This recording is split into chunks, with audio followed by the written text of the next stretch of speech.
Hi guys, happy Friday. Yuck.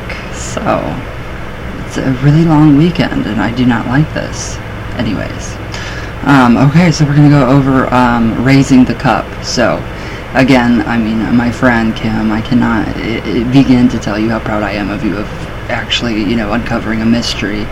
So what we would do within traditional craft, if I were in your shoes, I would actually tie a new knot in my cord. My actual cord that I wear around my waist, or you drape it around your shoulders, or however you use your cord. So that's what I would actually do. Would tie a new knot and focus on that mystery. So, and then if you come back, you can use it as a rosary, kind of, in a way. It's not a rosary, so don't think that. But you can contemplate on that certain knot, what you had achieved. If you ever get down, or just in the dumps, or depressed, which it's not going away, so I don't really have much to meditate on. Well, I do. I saved Serpentine Sprout from last summer. So, I think I talked about that. I don't know if I did or not, but if I did, if I can find it, I will put it up here somewhere. So, raising the cup. How many chalices have you guys went through in your entire lives to find the perfect one? I've gone through 52. 52 chalices. So, anyway. Alright, the cup as used today by most crafters derives in essence from those ancient cauldrons spoken of in myth and legends, and that, yeah, it is a mini cauldron, but it's not. So it is and it's not. So it's in between. So, yeah, in the myths and legends and all that. So as a feminine symbol, it is supreme, and it is the singular most important representation of the goddess and her mysteries, usually found within a crafter's workings. And, yes, that is exactly what you found, Kim. You found a mystery, so that is what, I love it. Now, in its shape and design, it contains a resume of lore and magic associated with the various aspects of the goddess. So you could do a lot with it. You could do traveling, you could do scrying, you could do, anything that you want to uncover those mysteries. But as a cauldron symbol, or a substitute, it represents the façoned womb of Mother Nature, the potential of possibilities, the blessings of her fertility, and the manifestation of the same. It's wonderful. I'm like, it's wonderful. Now, in this potent symbol, it also represents that opening to the same womb, and hence the deeper sexual mysteries of the craft. And that won't be discussed here. Sorry. Now, in this case, the symbolism is often combined with the knife or knot, or the rod, and the ritual proceeds in token or actuality. So, in certain branches of craft, just as in a metal cauldron, a certain elixir can be brewed in this manner, and shared by the two witches involved. However, this is deep lore and something that cannot be covered. So, yeah, just use your imaginations. Suffice it to say that, in this case, as a symbol of inspiration and exaltation, the cup equates specifically with the cauldron of the Welsh goddess Sedwyn, and the distillation of what is commonly known as the Awen, which is divine inspiration. So, it is in this aspect that the cauldron came to be identified with the Christian cup that held the blood of Jesus, and hence it gave rise to the whole corpus of lore and whatever mythology surrounding the Holy Grail. So, an examination of the Grail lore in depth would richly reward any crafter in their search for knowledge of this subject. So, yeah, you got to go back to that lore. You got to study that folklore and that mythology, and then it makes more sense. It's a really good allegory.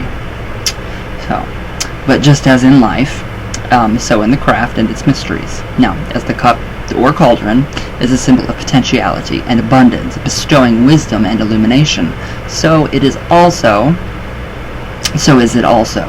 its reverse, a symbol of sacrifice and death, again tying in with some of the Grail lore. So we have that. The opening of the cup is often spoken of as the entrance to the tomb in times gone by. So the cauldron was used to catch the blood of those offered to the gods. Now this may be seen graphically on the figures modeled on the side of the famous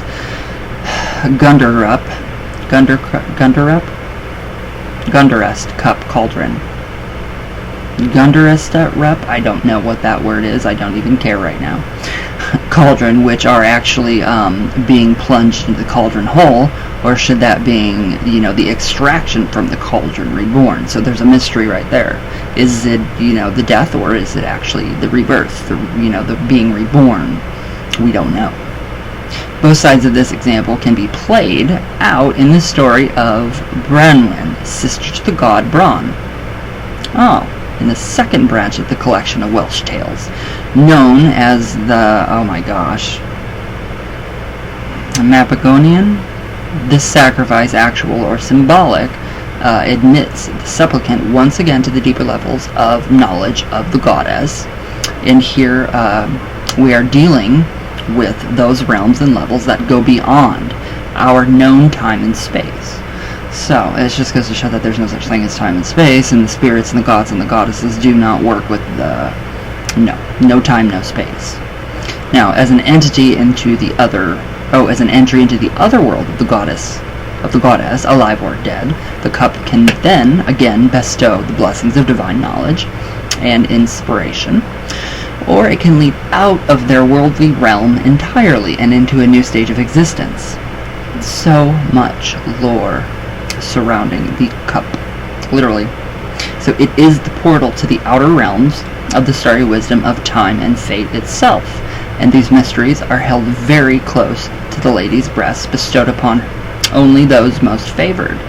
So, now on a lower level, the crafter can use the cup without passing through the supreme doors, so you don't have to literally pass away to use the cup. It can be filled with any number of substances and used as a scrying medium. So the lady's starry wisdom may be accessed by using a solution of vervain herb during scrying in the cup, or the darker realms may be approached by using black ink. So we all know about the scrying and the black ink and what we can put into the cup and all the different substances that we do use and can use for it. So.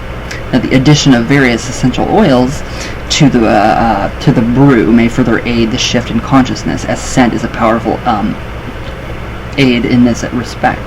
So yeah, it is a very, very, very, very, very powerful one. Now, as a vessel, however, the cup acts not only as a symbol but as a practical working tool. So it is in the cup the crafter may brew some of his or her own most potent spells and rituals. Or filtrates, so like alchemy. We're really getting into alchemy here, filtrating to the cup, and the whole, you just picture the whole, the magician, the wizard doing the alchemical process, and then at the very end we have, the container with, the elixir that he's brewing, and it's, where'd I go? I don't know where I went, guys. Okay, although not used for a vessel for heating in the same way as the cauldron, the cup is still used as a vessel of alchemical transformation. So that's within us. That's all within us. Offering both the crafter and the object of the spell alike. However, one views the cup. What did I write there? The most. Oh, wow. Usual usage is to hold the beverage for the feast, either communal or solitary, and it is to this aspect. So that's just a little bit of the cup, lore, a little bit about what the cup is for, and the cauldron. I mean, we'll get into it. Raising the cup. I mean, that's essentially taking I'll just read this to you guys really quick. So, raising the cup, it just basically tells you a little bit more. This does tie into the cup, so just try to put it together up here. So the craft has, at its core, always been essentially land-based practice, utilizing those things that are given or found in nature for its varied practices. Now, as such, there is a close bond between the traditional craft practitioner and the energies found within the land and in its produce, which is further strengthened by their use in both magical and everyday pursuits. So everything that you grow, if you have a garden, you're using that, you're really connecting with the earth, with the mysteries of Cain and Abel. Your garden grows because it's the, agricultural mythology behind the biblical story of Cain and Abel, when Abel's blood, it soaks the gardens and the earth and it makes it fertile. That's the basic mystery behind Cain and Abel. Wow. So yeah, where'd I go? I don't know where I went. Oh, one of the joys of this practice is the great variety of users to which the products of the land can be put. So it's just like, you grow your own trees, you grow your own vegetables. It's all about, it's really about connecting with the land, really connecting with your land and with serpentine sprout, and that is just the basic energy of the land. And no, it is not Kundalini. It has nothing to do with Kundalini. This is completely nowhere near. Nowhere near Kundalini or any of the chakras, nothing like that. I don't know many crafters, we have energy points in the body that I do think are important and need cleared, but all this like crazy new age chakra clearing meditation, as quote Gucci Vuitton coven from Matthew, thank you for that. Yeah, I like that was pretty funny. So yeah, it's just a really good thing. And especially since, today, it's not summer yet, but we are kind of we're going into summer. Spring pretty much. It's full spring now.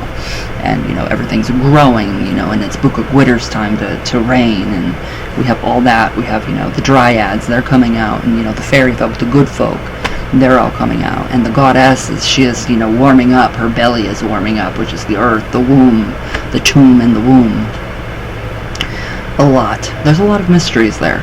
So I can see how Catholicism or Christianity, early Christianity, when it came here, or when it was, basically crammed down everybody's throat here before, the paganism was not destroyed, but put underground. And demonized, but I can see where I don't even know where I was going with that. No clue. Train of thought just went. It had something to do with I don't know with the lore and the Grail. I don't know. It's weird. Anyways, but yes, I love it. I love this. Book of Witter reigns now, which I do. I love it. And the whole gardening aspect and all of that, and the flowers blooming, and it's wonderful. It really is wonderful.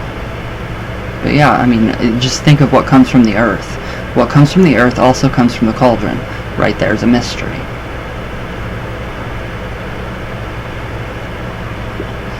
That is a mystery. Right, let's do some coffee talk. Let's see, but yes, I do like the cauldron and the cup. I've been through many in my life.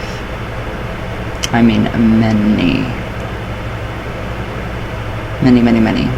Oh, I keep getting all these Tawny Katane videos. So yeah, it's interesting. It's a really interesting subject, especially when you're really, digging deep into the craft, into its mysteries. It is true within traditional craft that, the goddess is respect balance, but it's more geared towards the god. Which a lot of you already know that. Okay, hopefully this is... Come on. Okay. Wow, I'm actually getting to my comments today, guys. And it's raining like crazy. I love it.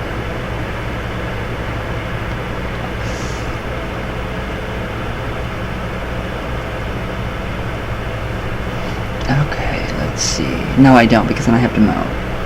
I really don't want to mow at all, but we're in a drought, so we need it. So hopefully, what is going on?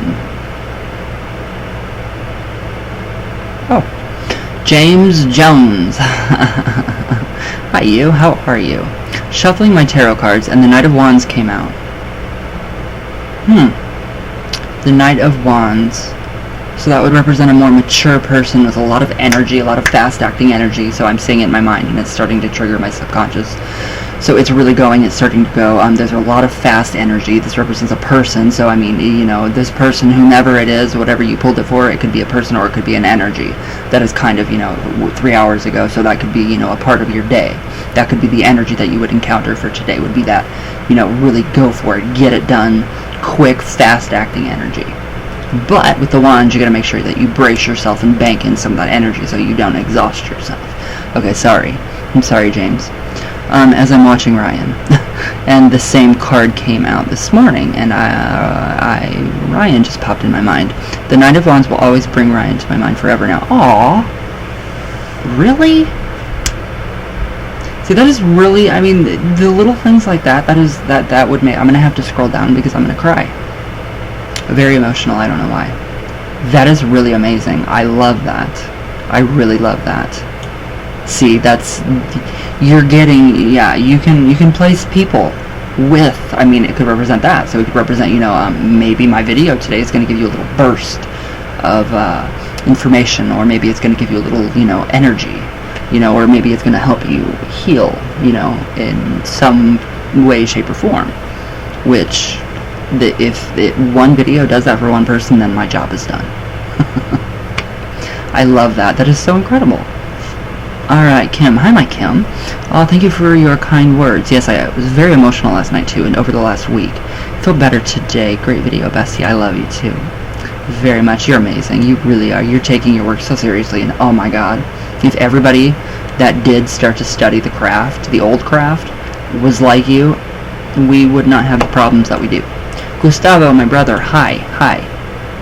Yeah, wow, I do not know what's going on. I pulled some cards for you last night and we talked, so I'm really glad that we can talk one-on-one now. Well, I'm going to work on it more, so just don't worry, don't freak out. I do know what's going on. I think it's the kids that are driving them crazy. Okay, so philosophy of the stars. Oh my god, it's been forever. How are you? There's always an older craft. Yes. Where do you think yours and your friend's craft got its info from? That's very true. That's very true, but it's passed down. So it's from Gemma Gary is what I base all my practices on. And those can be archaeologically traced back to a lot. But still, they're all wrong, all these New Agers. So I just can't get on board with them. No, I'm jumping off that train. I don't care how fast it's going. Diane Hannon, that's crazy. Oh, the wind, I know it is. Diane Hannon, my little angel is the same way. You can't help but laugh at them. Oh, he's so funny. He is so cute. He is so cute. Alright. Sorry, guys. I gotta cut this short.